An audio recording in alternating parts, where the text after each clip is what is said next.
Turning to page 32, House Bill 524, and the printed calendar is by for the day. Therefore, the next bill before you, second reading regular, is House Bill 553, legislation to amend the Code of Virginia relating to Department of Corrections, language services for offenders. Legislation Report Committee on Public Safety with amendments. Delegate from James City County, Delegate Anderson. Thank you, Mr. Speaker. I move the committee amendments. Shall the committee amendments be agreed to? All those in favor say aye. All those opposed, no. The committee amendments are agreed to. Thank you, Mr. Speaker. The purpose of HB553 is to codify already existing Department of Corrections gold standard, court-approved policies guaranteeing translation services to non-English speakers behind bars.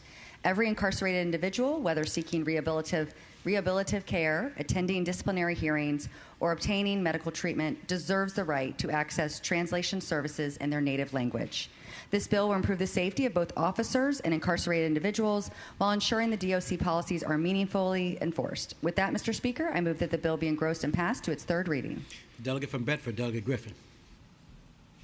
Mr. Speaker, will the delegate yield for a question? The delegate yield for a question.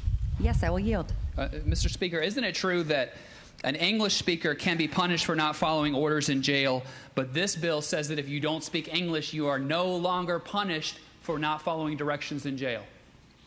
Delegate from James City County.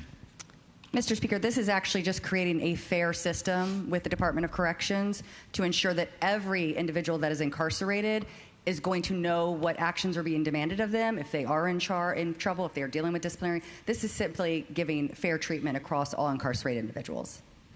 Mr. Speaker. Delegate from Bedford, Delegate Griffin. Mr. Speaker, speaking of the bill. Delegate has the floor.